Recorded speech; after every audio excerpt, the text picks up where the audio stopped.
It was supposed to be a night of celebration, 40 years of fundraising, 40 years of saving lives, 40 years of a man dedicating his time, his talent, and his resources to children in need of organ transplants.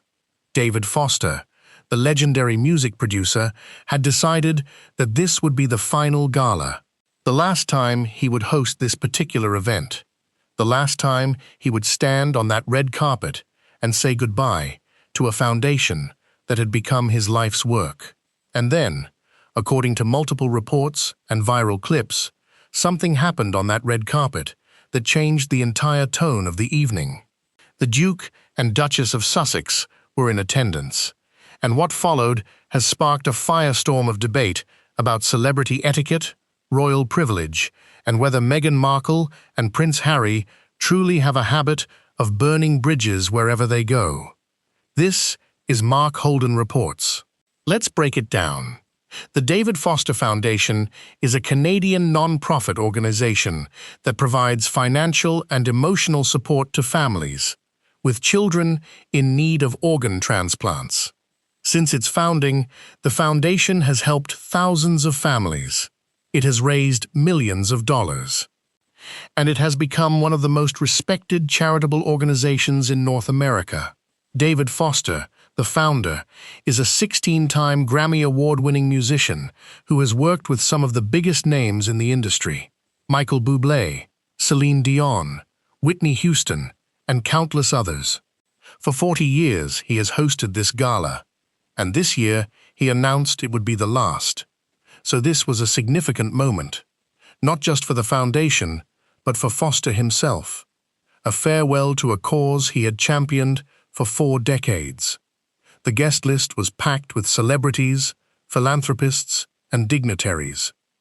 Among them were Prince Harry and Meghan Markle, the Duke and Duchess of Sussex. The couple had been invited as special guests, and their presence immediately generated buzz, as it always does. But according to some observers, what happened next was anything but smooth. Here's where the story gets complicated. Multiple reports and eyewitness accounts suggest that Harry and Meghan stayed on the red carpet longer than expected. They posed for photographs, they spoke to the press, they worked the crowd, and according to some sources, they did not move on when they were supposed to. This, in and of itself, is not unusual. Red carpets are designed for exactly this. Celebrities pose, photographers snap pictures, and the world gets to see who wore what and who was with whom. But here's the twist. David Foster and his wife, Katharine McPhee, were apparently waiting to have their own moment on the carpet. A final farewell photo opportunity. A chance for the founder to say goodbye to 40 years of work in a single, iconic image. And according to some reports, Harry and Meghan's extended stay meant that Foster and McPhee had to share the spotlight instead of having it to themselves. The video clips that have since circulated show Foster standing near Harry and Meghan with what appears to be a strained expression. He is not smiling. He is not making eye contact. Body language experts have had a field day. Some have called it cold. Others have described it as livid. And many have speculated that Foster was genuinely angry at the couple for refusing to move. But here's the thing. We don't actually know what Foster was thinking. We don't know if he was angry, tired, or simply focused on the evening ahead. We are interpreting his expression based on a few seconds of video footage. That is not evidence. That is speculation. Now, another aspect of this story that has generated significant attention is the question of who paid for Harry and Meghan's attendance. According to some reports, the David Foster Foundation covered the couple's expenses: private jet, hotel, security, the works. This is not unusual.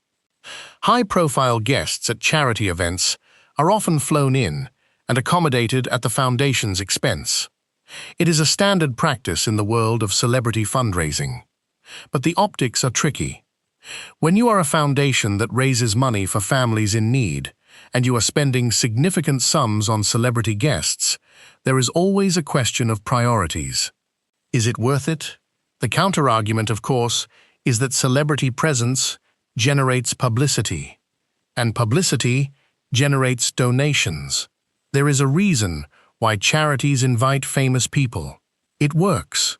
So whether Harry and Meghan's expenses were justified is a matter of perspective. It depends on how much additional money their presence brought in. We don't have those numbers, so we can't make a fair judgment. This is where the story becomes less about one event and more about a pattern. Critics of Meghan Markle and Prince Harry have long argued that the couple has a tendency to make everything about themselves.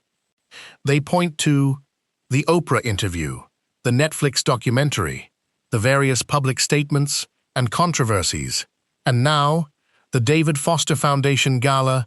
The narrative is clear. Meghan and Harry are attention-seeking. They are selfish. They burn bridges wherever they go.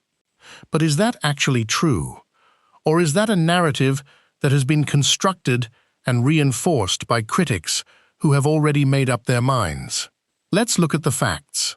Harry and Meghan have been involved in numerous charitable endeavors since stepping down as senior royals.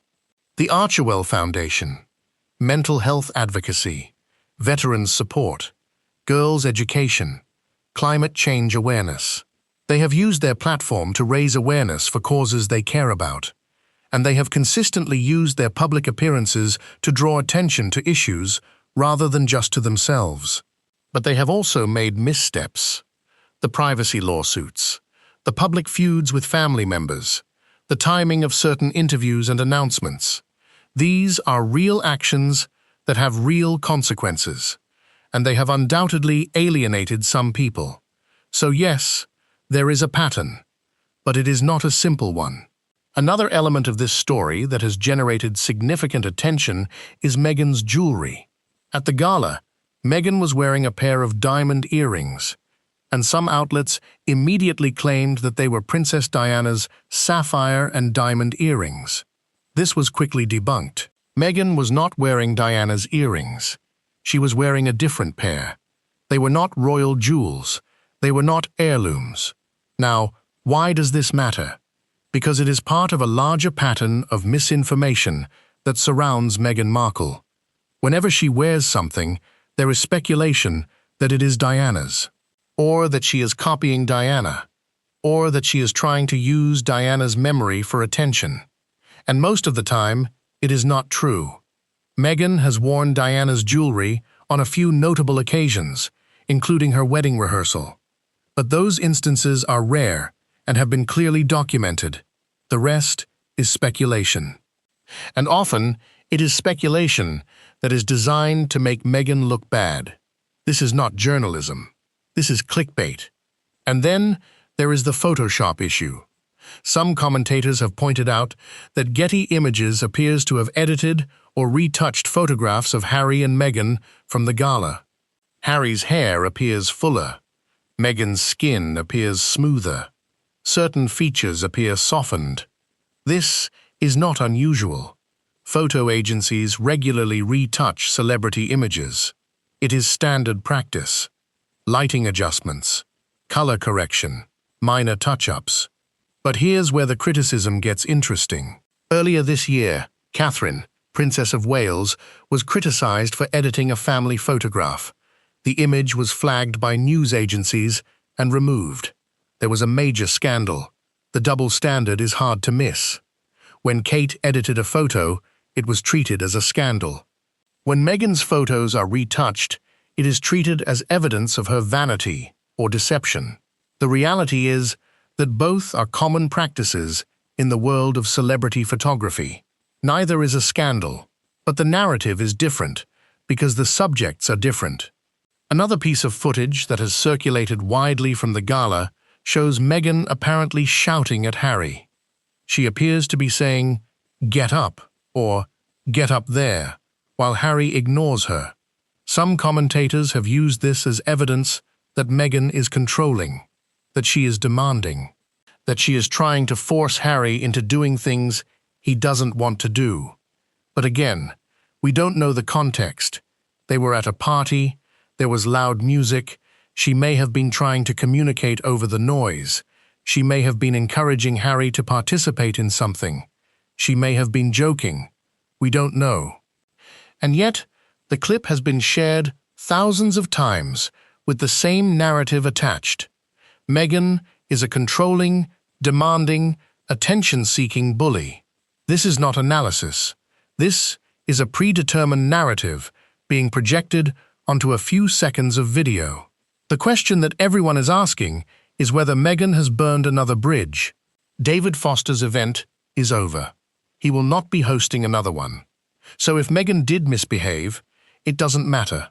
She won't be invited back because there is nothing to be invited back to. This is what some commentators have argued.